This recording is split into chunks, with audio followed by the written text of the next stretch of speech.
Hey guys, welcome back. So this video is a little bit late coming out. I just got back from a 10-day trip where I went with my friends on a little road trip thing. We went up into Northern Ontario here in Canada, and we basically went on a drive up the shores of Lake Superior. So here's a map and here's Lake Superior. So we went all along the shore of Lake Superior and we had a great time, and it was just a really awesome trip. But what that means is now I am a little bit behind and I really want to get this May wrap-up out, so let's just get started. In the month of May, there were 5 books that I read and 2 books that I DNF'd. So the first book that I read in the month of May was 1,000 Beginnings and Endings by all of these authors. This is an anthology work. So this is a grouping of short stories by a bunch of different authors, all with the common theme of being inspired by Asian folk tales, fairy tales, mythology, that sort of thing. This was the group book for the Asian readathon that took part in May, and this was my small contribution to that Asian readathon because I didn't want to fully commit to any readathons in the month of May. I wanted to just kind of free read and see what that was like. I did end up reading this group book, and I really enjoyed it. What I liked. There were a couple of things that I really liked about this book.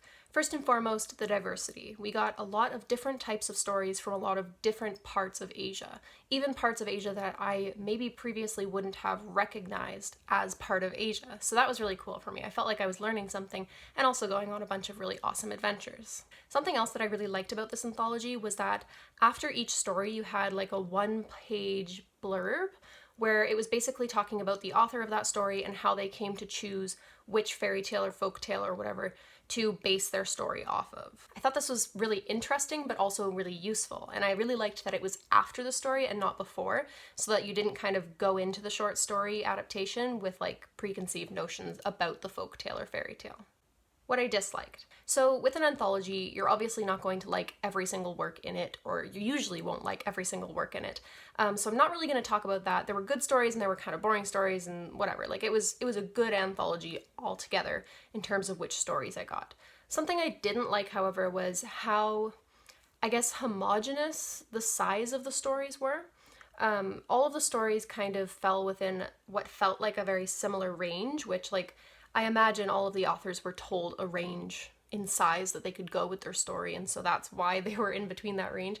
But it just kind of felt like I would have liked a little bit more variety. I think it would have been really cool if this anthology included maybe some other types of short works, things like poems or song lyrics or just something else to kind of break up the stories, or just do like really long short stories and really short stories instead of just like this kind of one size short story thing.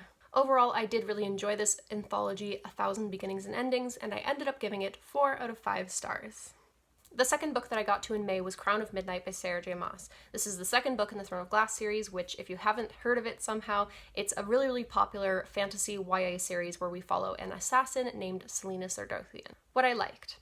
So from the first book to the second book, the writing improved a lot. I'm talking everything from dialogue to characters to plot to setting, just everything was better explained and flowed much better, and I found myself caring about the characters more in this second book than in the first book because of that. Something else I liked was a lot of the questions that I had surrounding the first book were addressed to some degree in the second book, so it was kind of like, it felt very satisfying going from the first book to the second book. What I disliked. So overall, the beginning of this book felt very slow. I felt that the first book felt kind of slow and a little bit lackluster as well, so I feel like it was almost like a little bit of a continuation of the first book in the beginning of the second book. But after that, the pacing did get a lot better and the story got a little bit more enjoyable. One thing that carried on from the first book that I really didn't like in the second book was just our main character, Selena. I don't like her. I don't like her personality. She's very brash, she's harsh, she's very quick to jump at things, and I know she's been through a lot, but I can't stand characters like that are just so reactive all the time. Calm down, like try and be a logical thinker here, and like I know there are different types of people in the world, but like she's too much for me. She's just a little too much for me, I think. Overall, I did enjoy Crown of Midnight slightly more than Throne of Glass, so where I gave Throne of Glass 3 stars out of 5, I gave Crown of Midnight 3.5 stars out of 5. The third book that I finished in May is a book that needs no introduction. It was The 7 Husbands of Evelyn Hugo by Taylor Jenkins Reid. If you somehow don't know, this is an adult fiction story where we follow elite Hollywood icon Evelyn Hugo as she talks about her life story to a reporter named Monique. What I liked. So this book is actually written in kind of two timelines. We've got the timeline where Evelyn is older and she's sitting down with Monique, the writer, who is going to write her biography. At this point, we also get a little bit about Monique's life and a little bit about her personality, and I actually really liked that part of the story. I thought it was fairly interesting. I actually maybe would have liked to see a little bit more of it. Then we've also got the second timeline, which is the past, which is Evelyn's past, basically, where she's telling us all about everything that happened in her life and how she came to have 7 husbands, because that's something that she was very famous for, having these 7 husbands. I really thought that having this kind of dual perspective or dual timeline thing going was really, really helpful for me personally, because I lose interest in books super easily. I get bored, I put it down, I forget to pick it up. Whereas this book, I was always kind of wondering, like I'd be working on a section in the past, let's say, and then I'd be like, oh, I wonder what's happening in the present now. Another thing that I really liked in this book were the characters. I thought they were really, really well thought out, and I thought that they kind of interacted with each other really realistically. It was cool to see that one character was so vastly different from another character, especially with like the 7 husbands. I thought that each of them had their own personality and were very unique. What I didn't like.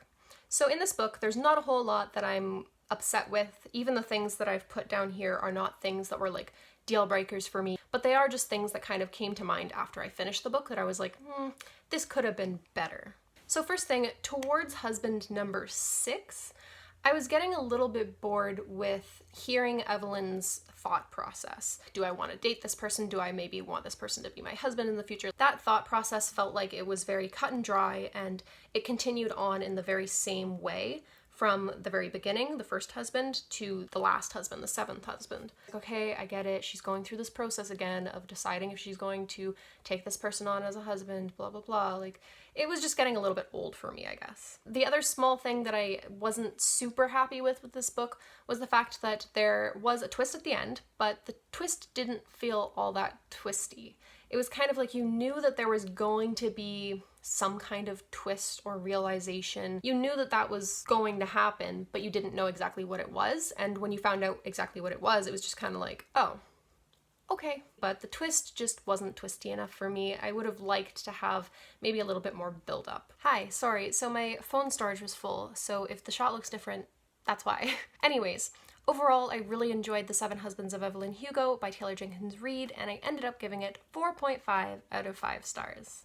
The 4th book that I finished in the month of May was The Elite by Kira Cass. This is the 2nd book in the selection series where we follow our main character, America, as she goes through this selection process, which is basically a big competition that she and a bunch of girls are in to win the hand of the crown prince. In this 2nd book, the competition has thinned, and we've got America along with, I think, only like 6 other girls or 5 other girls, and they're basically just continuing to compete to become the princess of the kingdom. What I liked.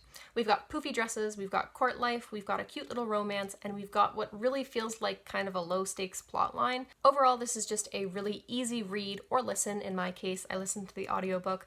And really, if you don't take it too seriously, it's just a lot of fun. What I disliked. Frankly, a lot of the things that I disliked in the 2nd book of the series are the same as the things I disliked in the 1st book of the series. So I didn't see a whole lot of growth from book 1 to book 2. I really didn't care for the writing. The writing is kind of just plain and matter-of-fact and boring. There's not a whole lot of stylistic elements to it, so I'm not a huge fan of the writing in general. As far as the plot goes, it's kind of a little bit boring because it feels kind of low stakes. Like, I feel like a lot of the things that are happening in the book don't get built up enough, either like emotional moments or scary moments or whatever. Like, plot points just don't get built up enough, in my opinion, so it doesn't really feel important, I guess. But that being said, if you want a light, fluffy story, an easy read, something that you don't have to get too invested in, it is kind of like a cute story to read, so yeah. Something else that I disliked in the 1st book as well was the love triangle.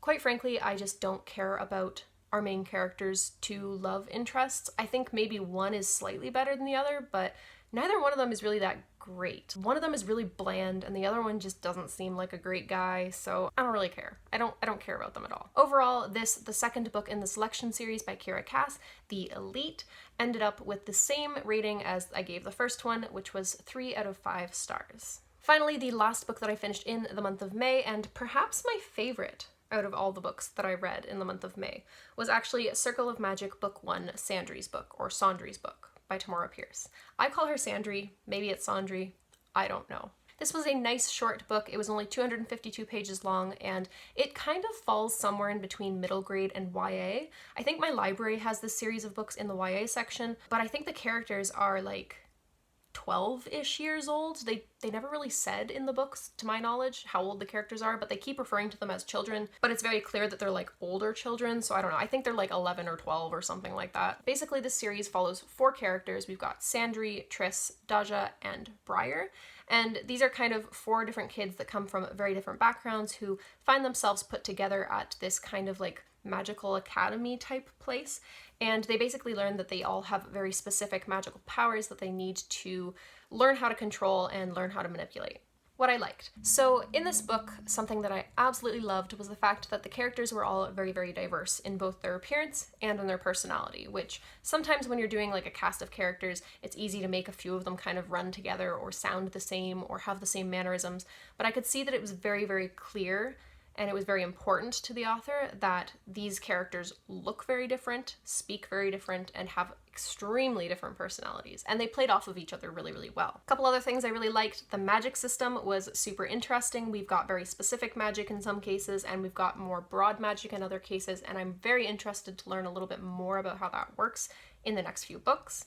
As well, the descriptions were really, really well done. These descriptions were like absolute perfection. They weren't too much and they weren't too little. You got just enough information to feel like you were in the story, but not so much that you were kind of bogged down by it or bored by it. What I disliked. So there wasn't actually a lot that I disliked about this book. I was actually toying with giving this book like a perfect 5 out of 5. I didn't, but I almost did. Things that I didn't really care for in this book. I wish the climactic moment was a little bit more climactic. I wish it was a little bit more built up. It suddenly happened and then the book was over and I was like, oh, okay. The other thing that I wish was this was considered Sandry's book or Sandry's book, and I wish that she had a little bit more of a role in the actual resolve of the climax of the book. Like, it kind of felt like, yes, she played a major role, but like it didn't feel like a big enough major role for this to be considered her book. And I understand that this is the first book in a series and you need to do a lot of things in a first book of a series. You need to explain all the different characters and their backgrounds. You need to explain the description of the setting and all these different things. You need to set up the world, basically. So I can kind of understand why the first book in the series didn't focus super heavily on the person that it was named after, but I still wish there was a little bit more of that, and I'm very interested to see if the next books in the series, which are each named after one of the 4 main characters, I'm interested to see if maybe those books are a little bit more focused on the person they're named after. I guess I'll find out because I just took them out from my library yesterday, so yay. Overall, I really, really love this book, and I ended up giving it a 4.5 out of 5 stars. I might even raise that to like a 4.75. I don't know. I just really enjoyed this book. It wasn't quite perfect, so I didn't give it that 5 out of 5 stars, but I really, really liked it, and it's just about as close to 5 stars as I could get without actually giving it 5 stars. So yeah. So in the month of May, I also had a couple of DNFs happen, one of which was a little bit surprising. The first book that I ended up DNFing was All the Ever Afters by Danielle Teller. This is basically like a Cinderella retelling where you're seeing the story told from the point of view of the stepmother. I think it wasn't the right time for me to be reading it. Like, I was enjoying it, but not really. I don't know, I wasn't into it at the time, but I can see myself picking it up down the line when I'm more in the mood for a story like that. Perhaps the most surprising book that I DNF'd in May was Daisy Jones and the Six by Taylor Jenkins Reid. I've heard so many good things about this book. I managed to get it on audiobook from my library, despite the fact that now there's like a 6-month or like 2-year wait or something. I don't even know. It's a really long wait anyways. I managed to get it, and I just couldn't get into it. I got about 20% of the way through the audiobook, and it was a really good quality audiobook. It was a full cast audiobook. The voice actors were incredible, but I just didn't care. I just didn't care about the story, so I didn't finish it.